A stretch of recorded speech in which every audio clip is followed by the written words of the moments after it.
Nous allons maintenant essayer de comprendre quelle est l'origine moléculaire de cet automatisme cardiaque, comment les cellules du nœud sinusal sont capables d'émettre des potentiels d'action de façon spontanée. Lorsqu'on enregistre la différence de potentiel transmembranaire d'une cellule cardionectrice du nœud sinusal, on obtient l'enregistrement suivant.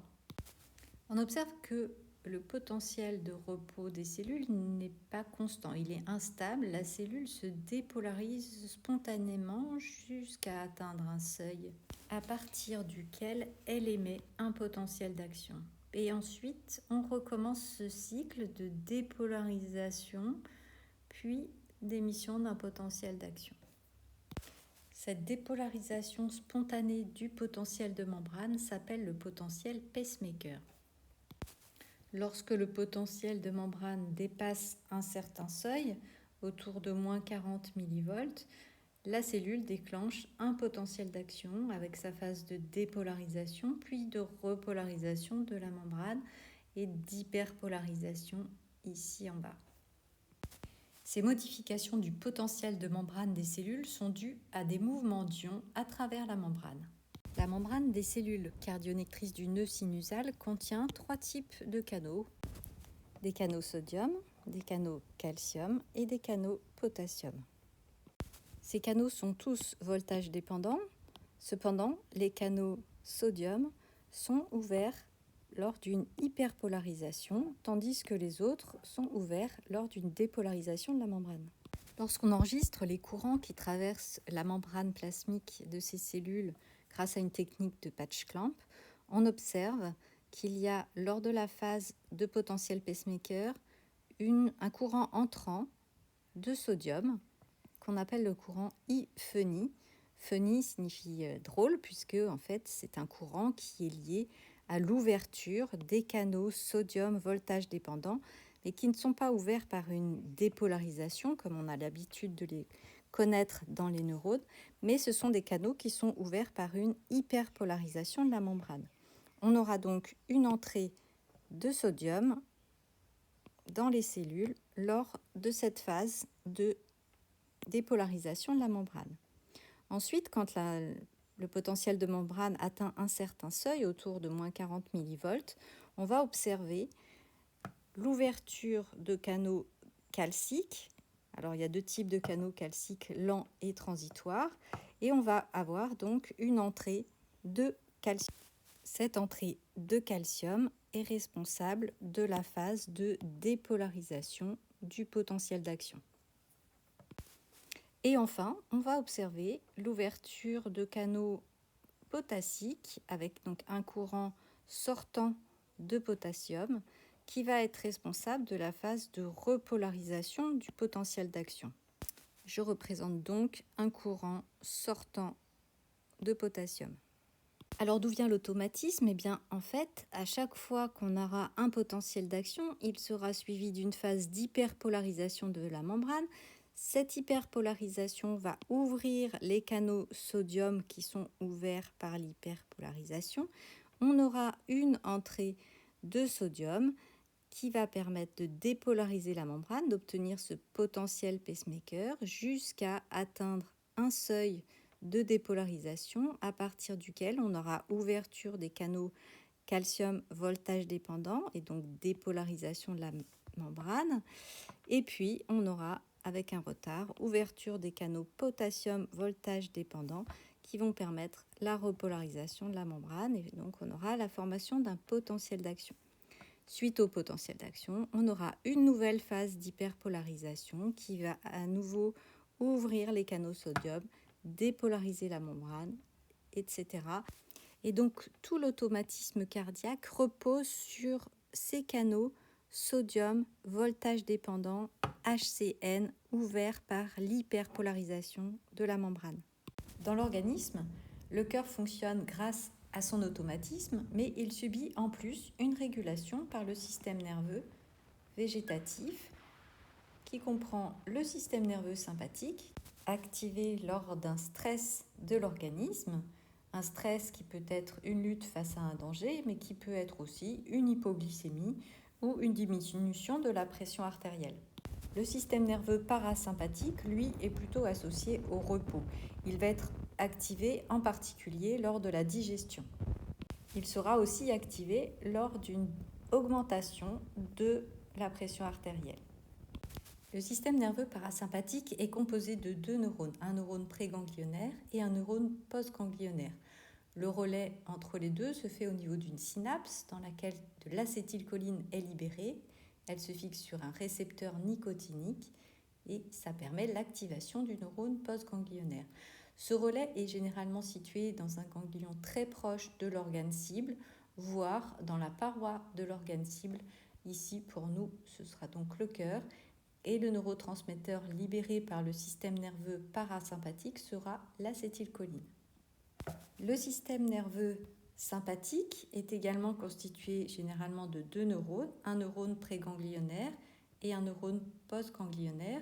Le relais se fait cette fois dans une chaîne de ganglions paravertébrales. Le neurotransmetteur libéré est également l'acétylcholine, le récepteur également le récepteur nicotinique. Le neurone préganglionnaire active ainsi le neurone postganglionnaire. Le neurone postganglionnaire, lui, va faire synapse au niveau de l'organe cible, donc nous ici le cœur, au niveau du nœud sinusal. Il va libérer de l'adrénaline ou de la noradrénaline dans une certaine proportion. Parallèlement, le système nerveux sympathique va activer la glande médullo-surrénale, une glande qui est située au-dessus des reins, et cela va activer les cellules ici au milieu de la glande qui vont produire, sécréter de l'adrénaline et de la noradrénaline dans certaines proportions.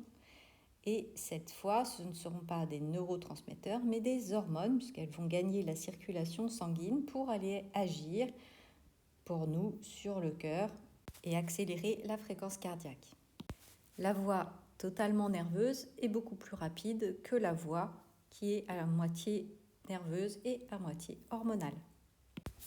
Le système nerveux parasympathique et l'acétylcholine vont avoir un effet chronotrope négatif, c'est-à-dire qu'on va observer un ralentissement de la fréquence cardiaque.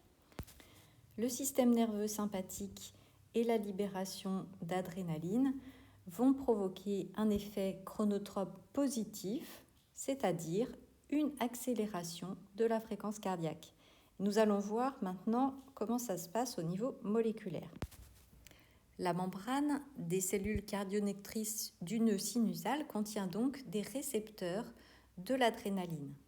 Ces récepteurs sont des récepteurs bêta-1.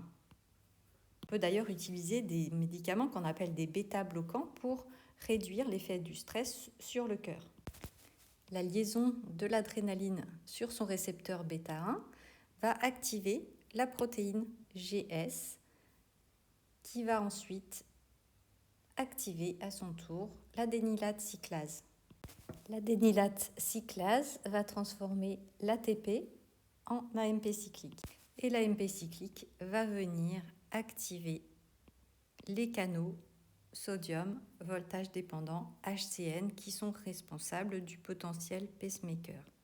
Ce sont des canaux cycliques nucléotides gated, c'est-à-dire que l'AMP cyclique va augmenter leur probabilité d'ouverture.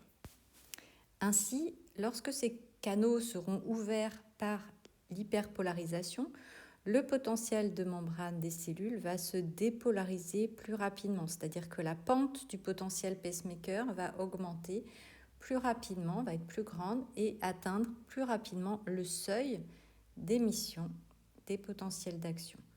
On aura donc ainsi une augmentation de la fréquence d'émission des potentiels d'action.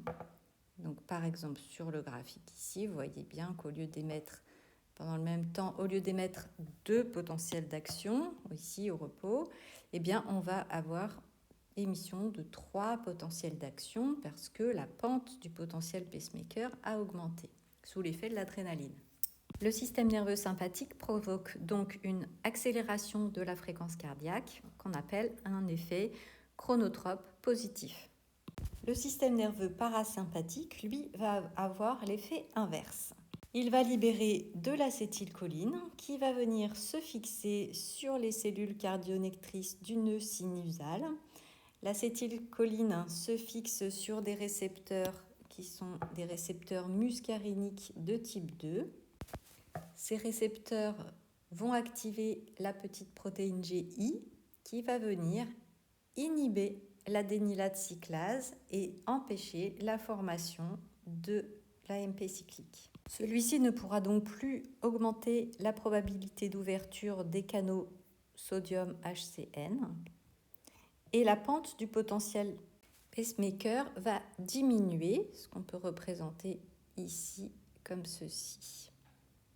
De plus, les sous-unités bêta-gamma de la protéine GI vont venir activer les canaux K+, et augmenter la sortie de potassium lorsqu'ils sont ouverts.